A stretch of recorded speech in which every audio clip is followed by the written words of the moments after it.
Alguns profissionais até hoje utilizam alguns estudos antigos para demonstrar que a gordura saturada faz mal à nossa saúde. Porém, muitos desses estudos apresentam falhas, o que coloca uma grande dúvida em cima deles. E embora esse vídeo seja um pouco mais técnico, eu acho importante você entender que nem tudo que te dizem é uma verdade absoluta.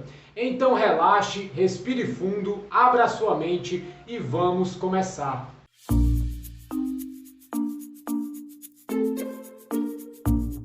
Opa, tudo bem? Caso você não me conheça ainda, eu me chamo Bruno Shoa, eu sou nutricionista e também um estudante de ciência nutricional. Eu leio muitos livros e muitos artigos científicos para poder te trazer o que há de mais atual no campo da alimentação e nutrição, hoje em dia, para a sua saúde, emagrecimento e estilo de vida. E no vídeo de hoje nós vamos discutir mais um pouco sobre as gorduras. Mas antes que você esqueça, já vai deixando seu like nesse vídeo, que já me motiva cada vez mais a trazer ainda mais conteúdos para você. E também me ajuda muito a levar essa informação ao máximo de pessoas possíveis. E para começo de conversa, você precisa entender uma coisa. Para demonstrar uma relação de causa e efeito que demonstre alguma confiabilidade, os pesquisadores geralmente têm que fazer um estudo que se chama estudo clínico ou ensaio clínico. E esses estudos clínicos no campo da nutrição são experimentos controlados, onde os pesquisadores controlam a alimentação dos participantes com uma dieta específica ao longo de determinado período, em vez dos participantes apenas responderem perguntas do que comem habitualmente. Nos melhores experimentos, que são os mais bem controlados, os pesquisadores preparam e fornecem a alimentação para os participantes da pesquisa, justamente para controlar exatamente o que eles estão ingerindo.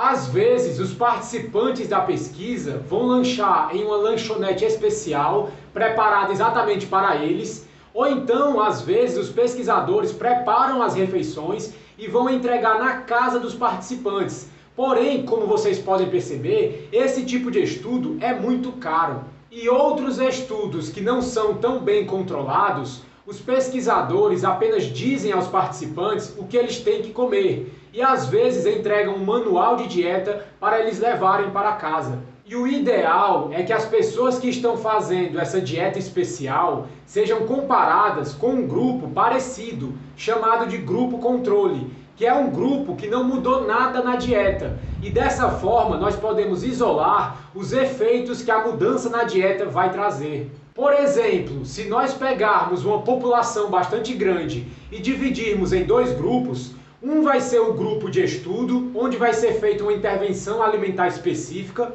e o outro vai ser o grupo de controle, onde não vai ser mudado nada na alimentação dessas pessoas.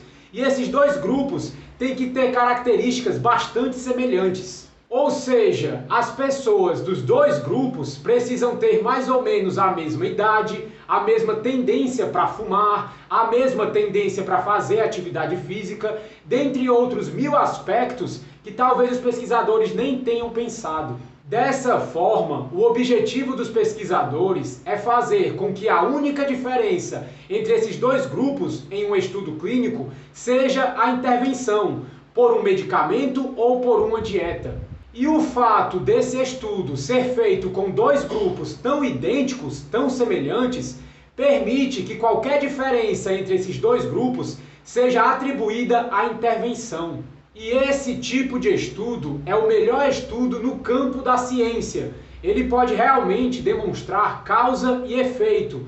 Porém, como vocês puderam ver, esse tipo de estudo é muito complicado de ser feito e também exige bastante dinheiro. Então, não existem muitos desses estudos hoje na ciência. Porém, por outro lado, existe um outro tipo de estudo que se chama estudo epidemiológico ou prospectivo.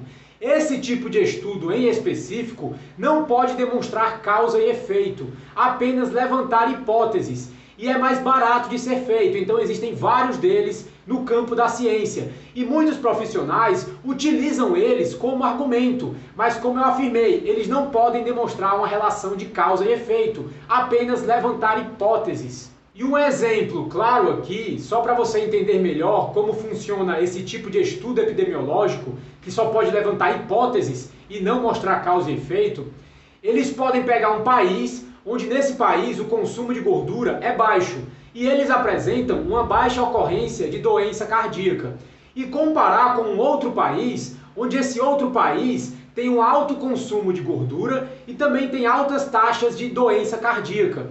E podem correlacionar que o aumento no consumo da gordura também aumentou a ocorrência de doença cardíaca. Mas o grande problema é que a única coisa que mudou na alimentação desses dois países não foi o consumo de gordura. O consumo de gordura foi uma das coisas, uma das variáveis.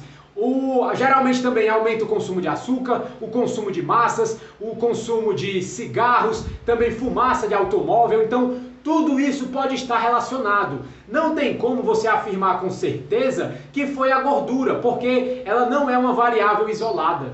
Mas antes de mais nada, caso você ainda não seja inscrito nesse canal, se inscreva para sempre que saírem vídeos novos, você ficar sabendo. E também você pode estar me seguindo no meu Instagram, @brunoshoa.nutri. Lá eu dou dicas de como você pode emagrecer de uma forma mais fácil e mais rápida, enquanto ganha saúde no processo. E se por algum acaso você está interessado em um conhecimento ainda mais aprofundado sobre alimentação e nutrição, você também pode estar seguindo o meu grupo no Telegram. O nome do grupo é Nutrição Otimizada. Lá eu mando áudios de vez em quando com os assuntos mais atuais no campo da nutrição, que eu leio em livros e também em artigos científicos. E um dos primeiros e mais importantes estudos clínicos foi o Clube Anticoronariano, criado em 1957. Nesse estudo, 1.100 homens reduziram o consumo de carne vermelha, bovina, ovina e suína, por exemplo, a não mais que 4 refeições por semana, mas podiam consumir peixe e aves à vontade. A ingestão de ovos, leite e produtos lácteos era limitada. E os homens beberiam pelo menos 2 colheres de sopa de óleos vegetais poliinsaturados por dia. E no total, cerca de 30% das calorias ingeridas nessa dieta vinham das gorduras. Porém, tinha 4 vezes mais gorduras poliinsaturadas,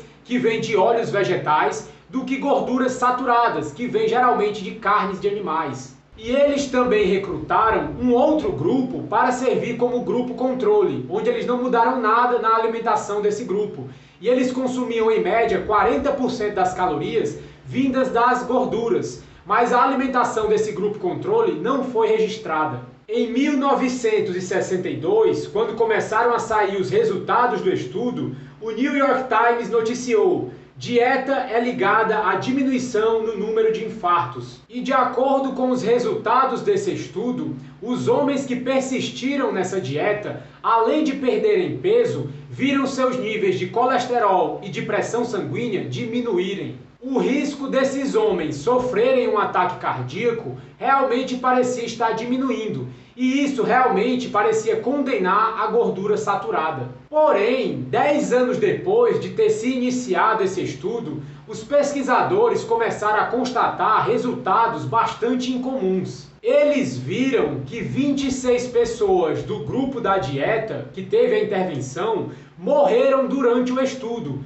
em comparação com apenas 6 pessoas do grupo de controle. E dessas 26 pessoas que morreram no grupo de estudo, 8 delas morreram de infarto, enquanto nenhuma morreu de infarto no grupo controle. E no relatório final desse estudo, os pesquisadores apenas destacaram as melhoras nos fatores de risco no grupo de intervenção, no grupo que fez essa dieta. Mas eles não destacaram que, mesmo tendo melhora nos fatores de risco, não conseguiu prevenir morte nenhuma. Muito pelo contrário, aumentou o número de mortes. Porém, eles colocaram esse detalhe inconveniente lá no fundo do relatório. E dessa forma, os pesquisadores deste estudo não conseguiram responder a principal pergunta: essa alimentação previne a nossa morte? Faz com que nós consigamos viver mais tempo? E a resposta é um sonoro não. E esse estudo, apesar das suas fraquezas científicas,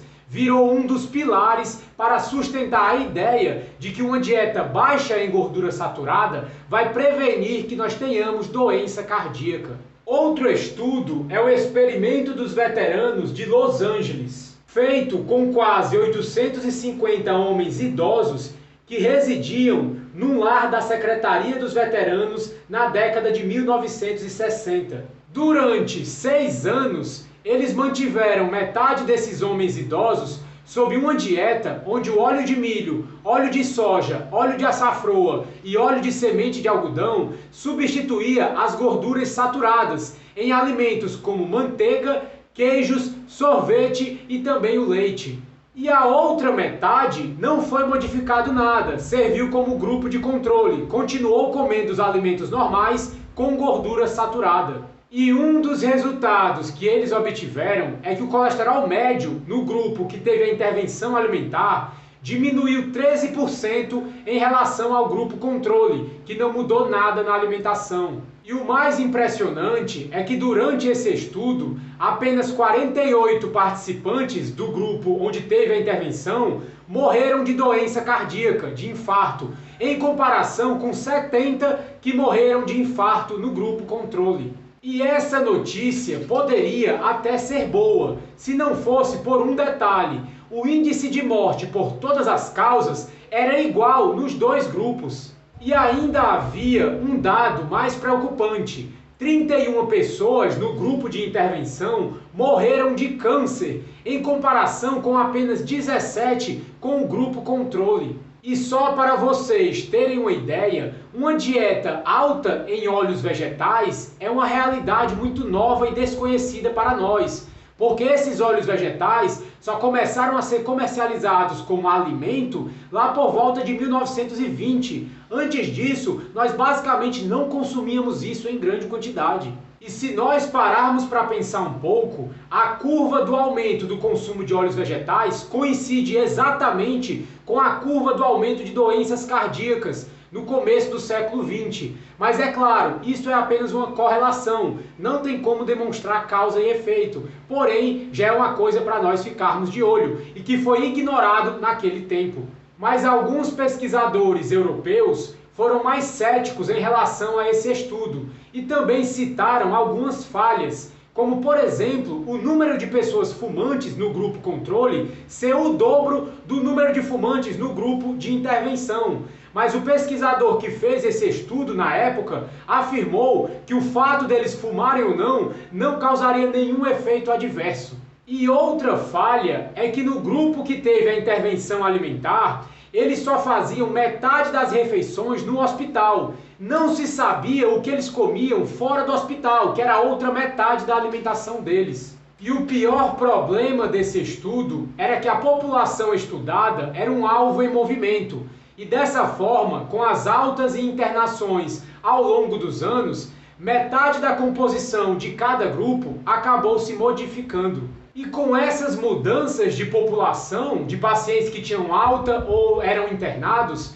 um paciente que acabou de receber alta e morreu de infarto no dia seguinte não era contado. Da mesma forma que um paciente que foi internado 3 dias atrás, se morresse de infarto, já era contado, sendo que não teria nada a ver com a dieta. Então veja que esses estudos nunca poderão ser indícios convincentes, o que não impediu várias pessoas de utilizarem eles como argumento e também deles persistirem ao longo do tempo. A única coisa que esses estudos podem nos mostrar é como é difícil estudar o vínculo entre nutrição e doenças cardíacas de uma forma rigorosa e conclusiva. E uma das complicações mais paradoxais nesse tipo de estudo é que os pesquisadores não conseguiam impedir que o grupo controle ouvisse as recomendações de saúde para diminuir os cigarros ou a gordura saturada. Então, as pessoas do grupo controle começavam inevitavelmente a parecer mais com o grupo de intervenção, e essa diferença acabava desaparecendo.